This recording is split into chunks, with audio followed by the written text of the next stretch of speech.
Assalamualaikum dan salam sejahtera. Nama saya Ernie Yusnita binti Mustafa. Nombor ID saya adalah 8440110154880001. Saya adalah student OUM Seremban Learning Center. So, hari ini saya akan menyelesaikan tugasan saya untuk subjek pengenalan pada komunikasi ABCC 1103. Okey, apa yang kita tahu pasal teknologi komunikasi? Apa definisi dia?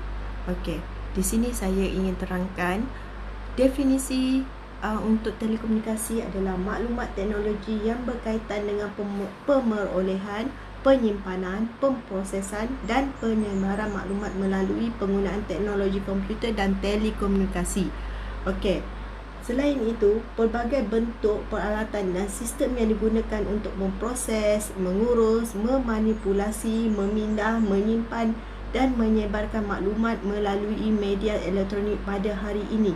ICT digunakan dalam hampir semua aspek kehidupan dan pengaruhnya dijangkakan akan membawa impak yang lebih besar terhadap dunia akan datang. Ya, okey. Ia salah satu merupakan teknologi yang diperlukan untuk pemprosesan data. Ruang lingkup tajuknya sangat luas, berkenaan segala aspek dalaman, pengurusan dan pemprosesan maklumat secara tepat dan mudah, penggunaan komputer dan perisian untuk mengubah. Okey, so kat sini yang kita tahu peralatan dan sistem yang selalu digunakan untuk memproses, mengurus, memanipulasi, memindah, menyimpan dan menyebar maklumat adalah melalui media elektronik. Jom sama-sama kita tengok cabaran-cabaran yang dihadapi oleh pengguna di Malaysia berkaitan teknologi komunikasi. Okey, antaranya adalah melayari sumber-sumber atau cerita gambar-gambar yang tidak bermoral. Ini salah siapa? Salah siapa? Okey. Kajian Malaysian Against Pornography MAP pada tahun 2018, sebanyak 80% adalah yang berumur 10 hingga 17 tahun menonton pornografi secara sengaja, dan sebanyak 89% kanak-kanak berusia 13 hingga 17 tahun antara yang menjadi mangsa tontonan dalam talian. Betapa ramainya dan banyaknya purata dia. Okey, adakah ia salah ibu bapa? Okey, mari kita lihat. Okey, seawal bayi 6 bulan telah didedahkan dengan gadget, sama ada telefon ataupun tab. Kanak-kanak seawal 6 bulan. Okey, ibu bapa pula sering sibuk bekerja, dan antaranya alasan yang selalu digunakan adalah untuk menggalakkan aktiviti di dalam rumah. So, untuk pengurangan aktiviti di luar rumah, ibu bapa menggalakkan kanak-kanak melayari gadget di rumah untuk berada di dalam rumah sahaja. So, betul lah kata pepatah mengatakan melentur buluh biar dari rebung. Okey, biarpun awal tahun lalu hingga Oktober lalu, Suruhanjaya Komunikasi dan Multimedia Malaysia SKMM sudah menyekat sebanyak 1,347 laman pornografi, namun masih banyak laman web lucah yang boleh lolos menerusi iklan atau pop-up. Memang tidak dinafikan ibu bapa masa kini gemar memberi gadget kepada anak-anak pada usia kecil untuk perkembangan minda mereka. Tapi tak semestinya gadget ini membawa kesan negatif kepada anak-anak. Ia juga membawa kesan yang positif pada kanak-kanak. Kenapa dan siapa yang selalu menjadi mangsa? Orang yang selalu menjadi mangsa penipuan ini adalah orang yang selalu dalam emosi mudah ketakutan. Tidak dinafikan bila kita terima mesej atau panggilan yang seolah-olah mengugut kita, kita akan dalam emosi ketakutan dan kita akan memasukkan duit atau amount figure yang penipu tersebut minta. Okey, selain itu rakyat Malaysia ni adalah yang ramai yang mudah kasihan. Bila mudah kasihan, akan melibatkan kematian atau kesihatan penipu tersebut, dalam kita sebagai mangsa, sebab ada mudah kasihan, telah menyalurkan duit tersebut, telah memasukkan duit dan amount yang diminta tanpa berfikir panjang. Sebab orang Malaysia ni sangat-sangatlah baik hati. Okey, kebaikan teknologi maklumat. Okey, tak semestinya kita nampak keburukan dalam teknologi komunikasi, sebab teknologi komunikasi akan menyebarkan maklumat. So teknologi maklumat ini akan memberi kebaikan, di mana kanak-kanak boleh belajar secara online. Contoh macam pelajar OUM mengamalkan pembelajaran secara online. So kita banyak membuat pembelajaran secara online. Sama ada kita buat quiz atau kita buat nota, dan kita hantar assignment pun juga secara. Okey, kita dah tahu keburukan teknologi komunikasi, dan kita perlu tahu juga tak semestinya teknologi komunikasi ni akan memberi kesan negatif sahaja kepada masyarakat. So mari kita tengok kebaikan teknologi komunikasi atau teknologi maklumat. Okey, selain kita menggunakan untuk menyebarkan maklumat, teknologi komunikasi ini kita boleh gunakan untuk pembelajaran secara atas talian. Contoh macam untuk student atau pelajar OUM, kita memang dah lama didedahkan pembelajaran secara atas talian. Dan sekarang dalam kes COVID-19, kita dalam perintah kawalan pergerakan, kita ramai guru-guru dah bermula dengan pembelajaran secara atas talian daripada sekolah taska yang untuk kanak-kanak berumur 3 tahun sehinggalah kanak-kanak berumur 17 tahun. Semua belajar secara atas talian. Ramai guru-guru mengamalkan Google Classroom, Zoom online, dan menghantar nota dan kerja rumah dalam WhatsApp group. So daripada sini cikgu-cikgu juga masih mengamalkan meneruskan tugas dan tanggungjawabnya sebagai guru walaupun bekerja hanya di rumah. Okey, selain itu bagi ibu bapa yang tidak boleh pergi ke pejabat semasa COVID-19 ni, ibu atau bapa perlu bekerja dari rumah. So segala tanggungjawab atau tugasan pejabat dilakukan dan diselesaikan hanya di rumah. Okey. Dan sekarang ni kita banyak juga banyak melalui ataupun dah lama didedahkan dengan perniagaan atas talian. So kita shopping di Lazada, di Shopee, GoShop dan banyak lagi semua perniagaan atau online. Itu kita shopping atau online lah. So kalau macam yang berniaga hanya dari rumah pun dikira berniaga atas talian. Dah ramai yang mengamalkannya. Okey, kebaikan teknologi maklumat.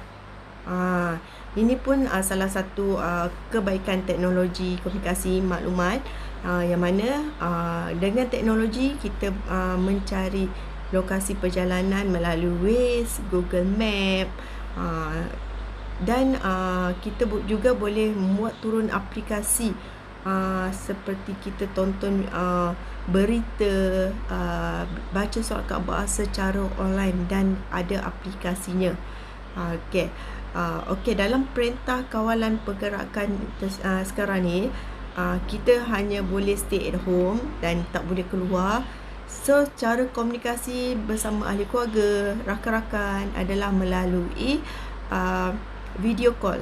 So kita sekarang boleh buat video call lebih daripada 2 orang.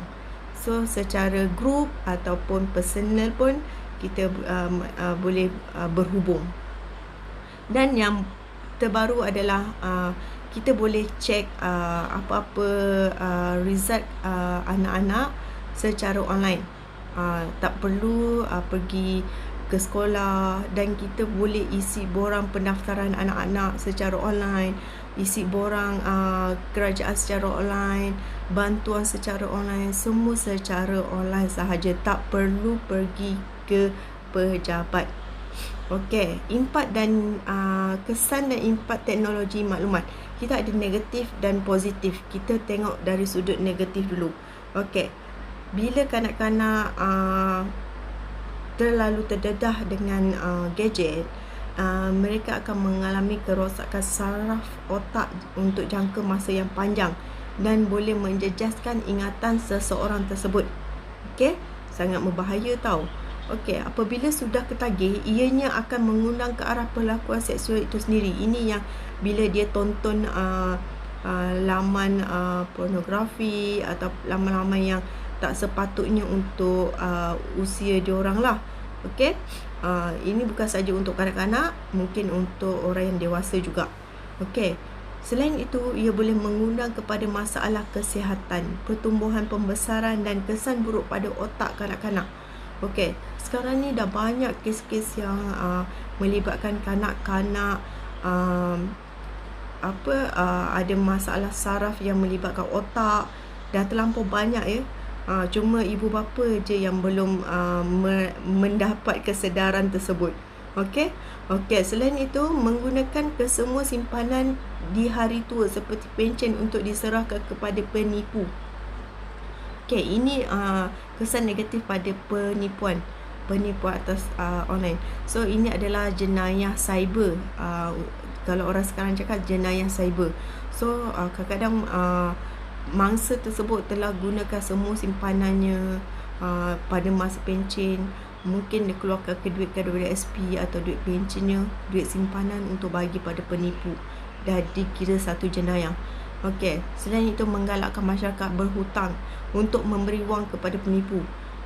Saya ada satu kes di tempat kerja saya, terpaksa berhutang dengan Along sebab nak bayar pada scammer tersebut. Okey. Okey, selain itu boleh menyebabkan seseorang stres dan menjadi punca bunuh diri atau mencederakan orang lain. Kes ini bukan baru terjadi dan selalu terjadi bila seseorang itu stres, dia akan bunuh diri ataupun mencederakan orang lain sebab desakan untuk mendapatkan duit. Okey. Di sudut positif lah, kita tengok sama-sama pembelajaran secara online tanpa had masa dan tempat.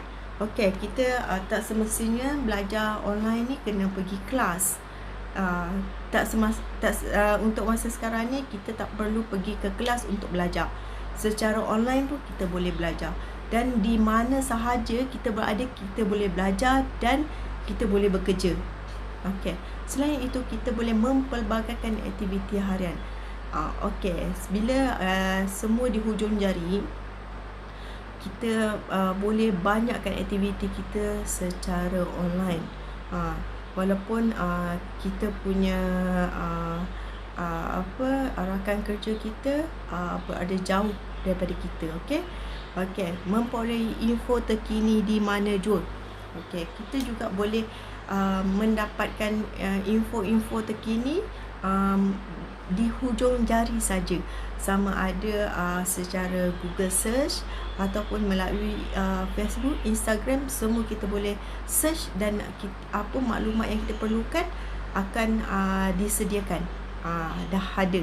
Okey, menjana ekonomi melalui perniagaan online. Untuk peniaga yang suri rumah, yang tak boleh keluar rumah, dia boleh berniaga secara online. Ini satu kebaikan untuk suri rumah lah, menjana income hanya daripada rumah. Selain itu, ia boleh menyimatkan masa dan mengurangkan kos dalam perniagaan. Seperti peniaga yang baru bermula, tak mempunyai kos untuk bekerja, tak mempunyai kos untuk menyewa tempat, bila dia berniaga secara online, sangat bagus untuk mereka sebab dia hanya perlu jalankan perniagaan hanya di rumah. So dia dah jimat untuk membayar sewa dan perniagaannya hanya dia sahaja yang menguruskan. Okey, mengikuti perkembangan semasa dan dunia teknologi. Okey, kita sekarang ni peredaran masa. Aplikasi bermacam-macam. So daripada situ kita mengikuti perkembangan.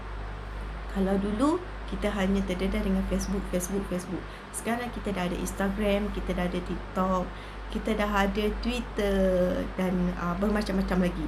So kita akan mengikuti perkembangan teknologi kita lah dari semasa ke semasa.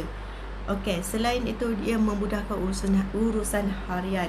Okey, dengan online kita boleh membayar bil, kita boleh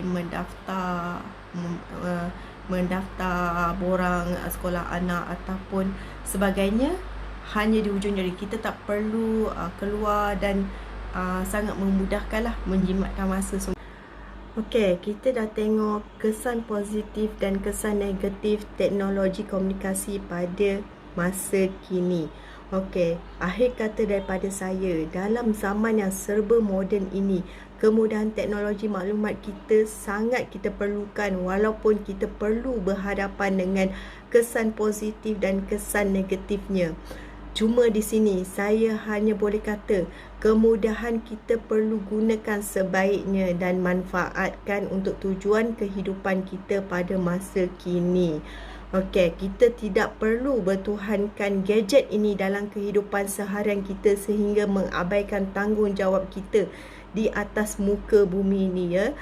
Segala yang negatif kita sebolehnya elakkan selagi kita mampu.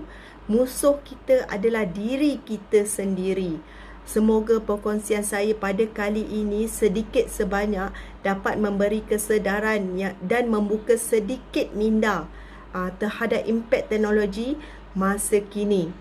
Okey, sekian daripada saya, Ernie Yusnita binti Mustafa, student daripada OUM Seremban Learning Center Negeri Sembilan.